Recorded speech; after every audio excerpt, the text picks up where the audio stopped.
But now I want to know from you, Jeroen. Are you a pen and paper kind of writer or a modern using the? So I can't read my own handwriting. So therefore, that stops straight away. I have a handwriting that looks like, I don't know, a doctor who has been learned to write backwards or something like that. Right. So I can't read my own handwriting. I literally can't. I can write something down, look at it 5 minutes later and go, what language? Or what is that even? Is that a scribble? Is that so? The answer is no. I just type. Oh, you can't tease me that now. We have to see it. Oh God, no, really. There's things I shouldn't inflict on the world, and one of them is my handwriting. Some live example would be interesting. Yeah. That was a very straightforward answer, Jeroen. I'm the same. Like my handwriting is. I remember when I was in university, and back in the days, I'm old enough. You had to use handwriting for the exams, and my handwriting was pretty awful. And one of the professors said, "I cannot read this Paleolithical alphabet." Said, "Sorry, so we have no chance here." Yeah, that was a very bad comment, but that's what I was told. Yeah. Wow. Yeah.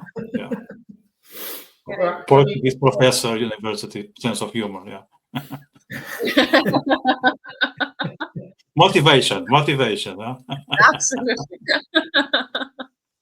So yeah, I would be the same. I would be using the laptop. I switched during COVID and never went back. That's the best. Though my only concern with not being able to write using pen and paper is if I'm not at home, then I cannot do it. Sometimes I have ideas. So what I do, I just type it on the mobile and then I develop at home. But yeah, I would do the same. To be honest with you, sometimes I write things on my phone in my notes, and I'll just write a sentence or something like that. Yeah, sometimes I'm like, I need to put it down somewhere, but if I write it down, I won't know it in 2 minutes. So therefore, I put it into my phone. No, my fiance got me this fantastic gift a few months ago. He got me this little mobile keyboard that you connect to your phone. So it's fantastic if you're in the train or on the plane, you just, move your phone horizontally like that and you just type with it. And it's really, really good because it's the lightest thing. And it gets out, some of the handwriting out of the way, I guess. But I do type a lot on my phone as well. The most random times where I'll have an idea, but the little keyboards actually, it makes more sense, and I can write directly in the Drive documents that I have instead of my phone, and then transfer the notes. And sometimes I have copies of the same notes over and over again because I don't remember, did I move this already? And I've moved it and it's already there, and then I don't remember if I edited it. So I think writing straight onto your document with a little keyboard works. Mm-hmm. Yeah, the only exception from me when it comes to handwriting is when I write poetry. Then it has to be handwriting. Otherwise, it's just too cold for poetry. That's part of the process, yeah. Yeah, I think there's a certain romance with writing by hand, but yes. Maybe I'm just not a romantic.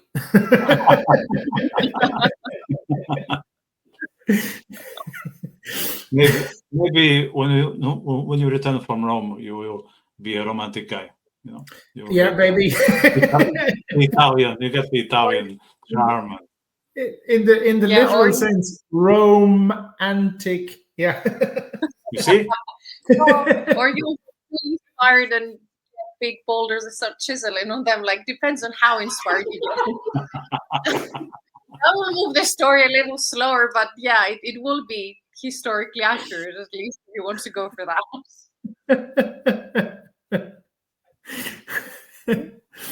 The options are there, people. Just pick your means and write. Yeah, exactly. Yeah, just write whatever you're writing on. Write. Here's another complex topic. That was, I think, Maria's suggestion. I love that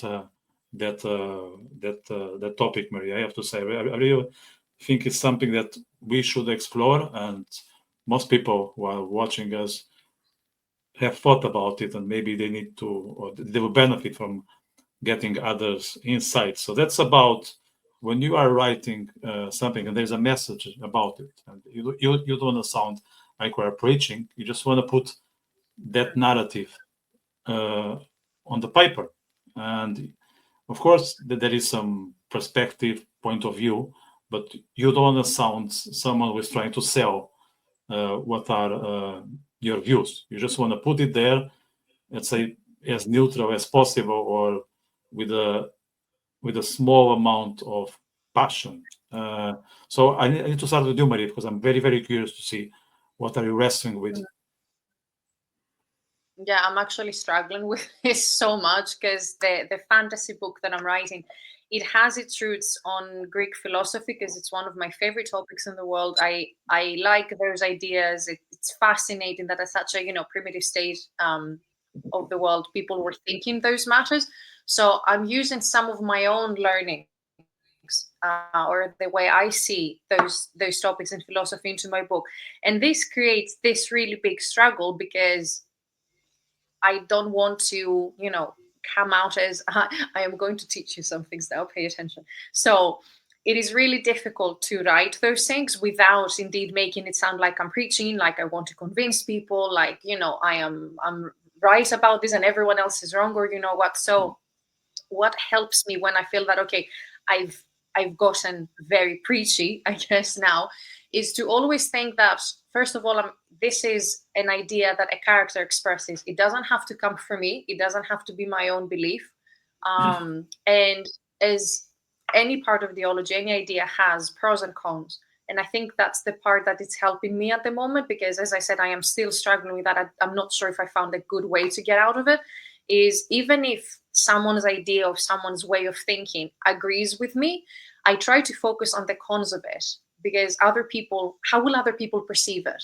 Because you see, conflict, I believe, is a very, very big part of our lives, and we see it everywhere. Like, you disagree with things with your parents, with your spouse, with your kids. Everyone has their own ideas. Everyone has their own beliefs, their own background. Even if you come from the same background, like with your siblings, I guess, you can all develop those different ideas and beliefs of stuff. And sometimes I use those clashes, or what would eventually lead into a clash, in my story. So it could be two random characters that don't care about each other, having a conversation about something because they have those different ideas of how something should happen, for example, or how something works. Then you have your main character, for example, being in conflict with someone that means a lot to them, their family, their friend, their person that they're in love with, all of that. Or which recently happened to me actually in my professional career, you can have values clash. So it's yourself against your job, against something that you used to believe, against something that you believe now, but you can't believe that you actually believe that. So all of this, I think, needs to come in play when you're writing, because like my main character in that fantasy, for example, I'm basically writing myself a lot into him. It's things that I care about. He responds in situation the way I would respond if I was in his shoes and all of that. But I always try to remember he can come across as this or that, as, very arrogant or very, biased when he believes certain things or when he has certain ideas. So I think it's important, if you're writing a story, if you're writing a character that is very opinionated, to make sure that you cover the spectrum, how others perceive it, what are the flaws in this philosophy. And also, just because you believe in something, it doesn't mean that it has cracks. And not everyone can say, I guess, not anyone can say that they're a master of our knowledge. And if you have a certain idea or you have a certain knowledge, that it's 100% accurate, that it's unquestionable. And I think you grow as a person as well if you put your ideas on a pedestal and like sit back and say, okay, what is wrong with what, or what could be wrong with that? Even a value or an idea that we think is unquestionably right, there could always be someone that comes and says, I don't agree with that. Why? That's how I play with it. I open myself into the character to being questioned, and to being, convinced out of it eventually, because it happens to us. Like sometimes you might think something, you have an argument with someone, you see something happen, and then you change your mind or something, no matter how old you are, this could still happen. So for me, that's what I'm trying to do at the moment, just question everything, even about, and it is most difficult, as you can understand, to do on things that I personally believe. But I think this is how you go from, I don't know, giving life lessons, I guess, to writing a story. Just show people that your characters could be wrong about something, or someone that is a good person can believe something completely different, because it's not always, good and evil. It's not always a good idea versus a bad one. Sometimes it can be something very niche, and then you can have two people that are very respected, that are very wise, that are very good, believe different things, and then what happens? So I feel that that's something I like to write a lot about, because then it makes you think about things that happen in real life, like, why do I believe that, or what could someone say that could convince me otherwise? So I self-reflect a lot as well since I started doing that. But yeah, I think it is very tricky, because you will always be a bit biased, I think, about your beliefs, even when you're trying to hide them under a fantasy setting. So yeah, I hope this will continue to work, because at the moment it's gotten me out of some hitches, I guess.